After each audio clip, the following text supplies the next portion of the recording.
The careless tattoo artist. Meron pala akong kliyente ngayon. Ako, wala pala akong karayom. Paano kaya ito? Paano ko kaya siya tatatuan? Siguro pwede na to kasi nagamit ko to sa kliyente ko kanina eh. Siguro okay na to. Gamitin ko lang sa kanya. Hindi naman niya siguro mapapansin. Okay na.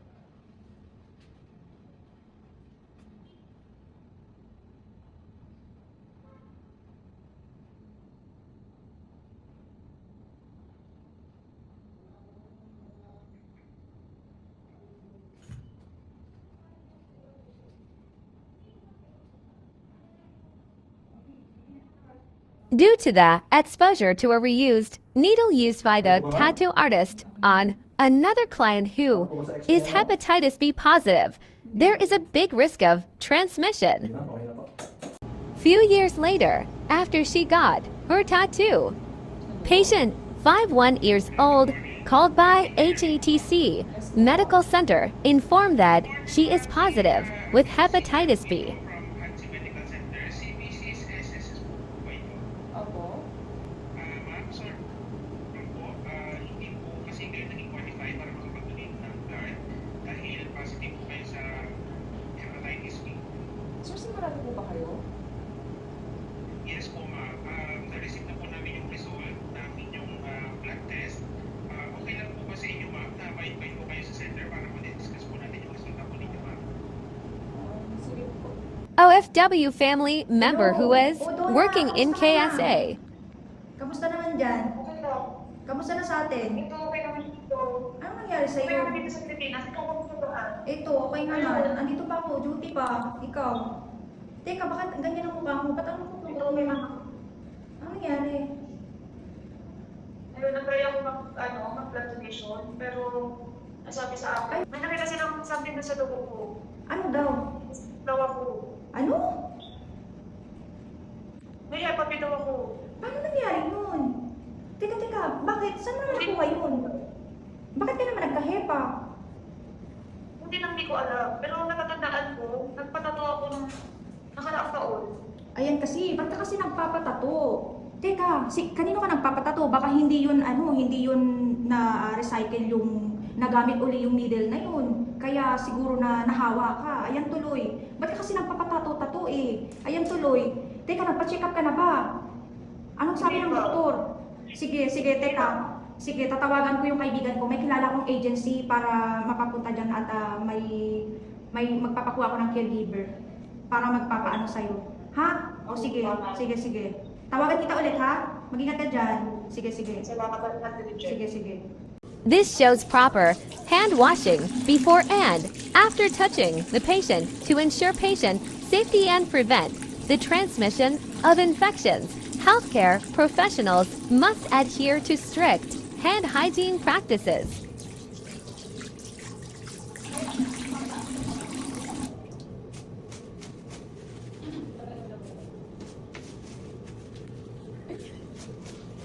First visit by the caregiver. Hello po, magandang araw po. Yes, magandang araw. Ma'am, ako po si Abilino Casalia. Ako po ang inyong caregiver na pinadala po ng Hatsi Home Care Services. Na-endorse na po nila sa akin yung case nyo, ma'am. Kayo po ba si Ma'am SSS? Yes, ako nga yan. Okay. Ma'am, kamusta na po kayo? Ano pong inyong nararamdaman ngayon? Ito, mabilis na mapagod at wala na rin ganang kumain. The patient complains that she get easily tired and has no appetite.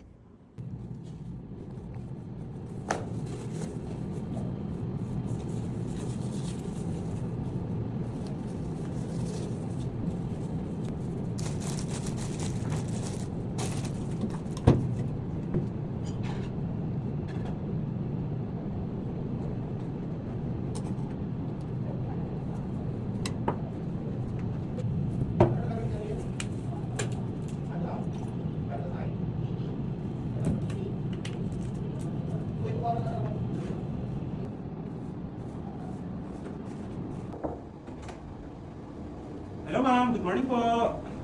Andito na po yung breakfast nyo. Ayusin ko lang po yung ulo nyo, ma'am. Okay. Ganito po, mas prepare po kanina yan. Or gusto niyo po yung task ko pa yung breakfast?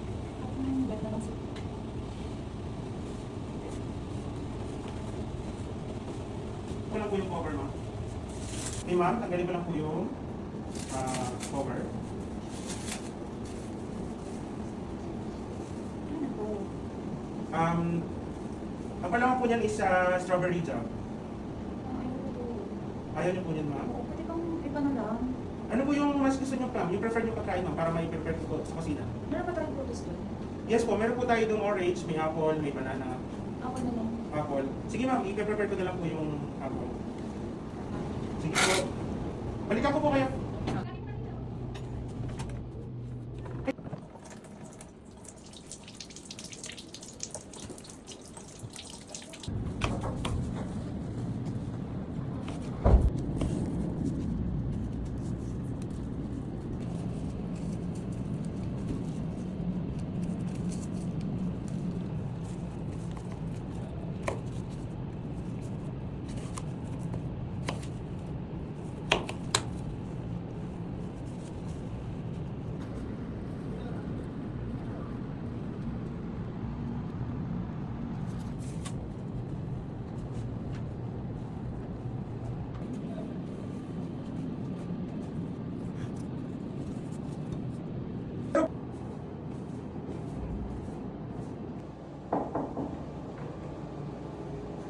Hello ma'am, dala ko na po yung mas gusto niyong pagkain.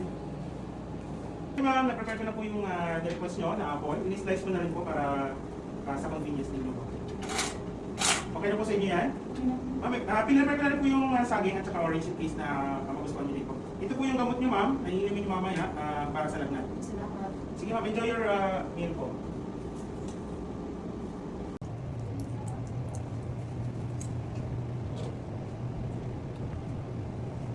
Okay ma'am, kamusta na po ang inyong pakiramdam ma'am?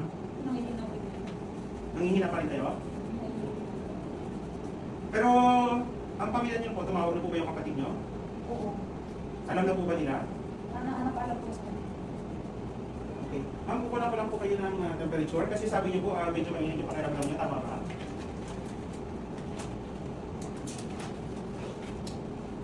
Tingnan po natin kung lagnat po kayo.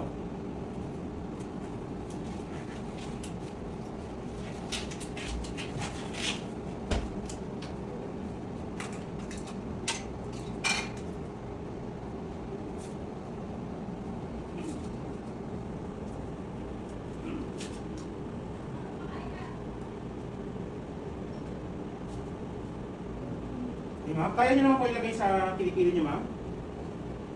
Sige.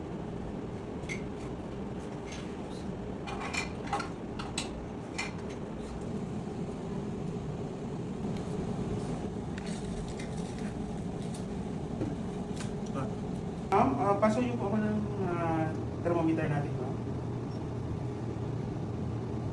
Ako, ma'am, lagnat po kayo. 38 po ang inyong temperature. Sige,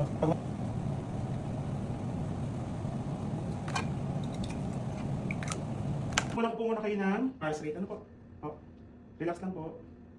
Okay. Ma'am, kunan po muna kayo ng BP. Ano po? Okay lang po, itaas po natin ito, ma'am. Yan. Relax lang po, ma'am.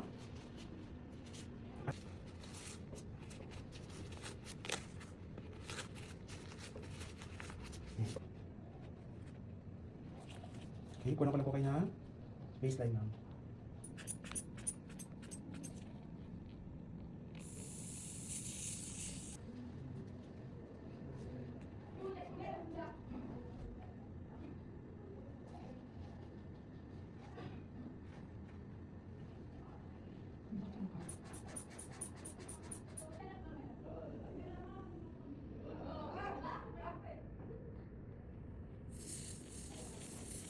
Ano po yung BP niyo, ma'am? Okay naman po. 3 hours Hi, ma'am. later. Kamusta?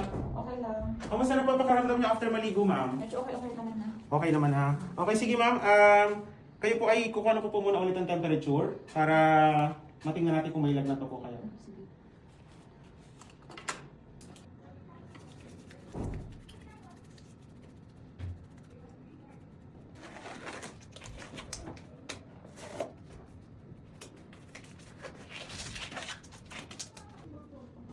Okay ma'am, yung pinili niyo po ba, basa pa po? Kasi bago ligo kayo or tuyo na po?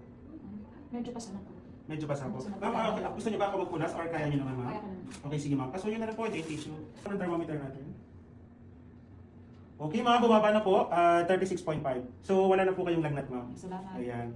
Hi ma'am Mirna, kumusta na po kayo? Okay naman po. Kumusta po ang biyahe nyo galing abroad? Ito, okay naman po, medyo jet lag. Ay, Pero jet okay lag lang. na. Okay. Buti naman po nakauwi kayo ma'am. Oo nga kasi nag-aaral ako dito sa kapatid ko. Okay. Ma'am, bali ako nga po pala si Abilino Casalya. Ako po yung caregiver ni Ma'am SSS. And ako po yung pinadala ni Hatsi Healthcare Center para mag-alaga po kay ma'am. I-discuss ko lang po sa inyo ma'am kung ano po yung case ni patient and kung ano po yung mga kailangan natin gawin at kailangan maiwasan. Para po sa inyong kalaman, si ma'am po ay na-diagnose ng acute hepatitis B, which means hepatitis B po ay naipapasa po ito or nakakahawa po through fluid, like contact, mga ganon, or po sa case ni ma'am, ayon po sa ating investigation or doon sa naging resulta po, ito po ay nakuha niya doon sa pagpapatato niya ma'am. Yun po ay base din kay ma'am. Dahil siya po ay nagpatato, siguro ma'am yung needle, or kasi yun po ay pwede din makuha natin sa blood transmission or doon sa mga needle po na ginagamit nila na hindi po na-sterilize or nagamit po sa ibang may hepa din, kaya po nahawa si ma'am. So ito po ay hindi pa po na-cure pero pwede po itong makontrol. Basta po dapat po ay every 6 months at least ay dapat po nakakapagpa-check up po si ma'am. Sige po. And yung po mga gamit natin, kailangan po ma-separate din natin para maiwasan din po natin ang mahawaan po kayo as family. Unang-una po dyan ang infection control. Ituturo ko rin po sa inyo kung paano po yung tamang gawin natin para sa infection control. Okay, sige po ma'am. Ngayon po na alam niyo na po kung paano po yung pag-hand-rub natin para sa ating infection control. Basta wag niyo lang po kakalimutan ma'am na bago kayo lumapit or hawakan niyo po si ma'am SSS, ay kailangan po na kayo po ay nakapag-hand-rub muna at make sure meron po kayong gloves. Para po mai-apply pa rin natin yung infection control. Okay ma'am? Sige po. Kasi po ma'am ako po ay magre-rest day. So on my absence, on my behalf, kayo po muna ang magtitingin kay ma'am. Sige po. Okay. Maraming salamat po. Thank you din, Abel. Sige, Sige po. salamat po. This case presentation is made for HATC only and by Group 2 as follows. Tattoo artist, Mr. J, patient, Donna, caregiver, Mr. Ovel, OFW, family, Myrna.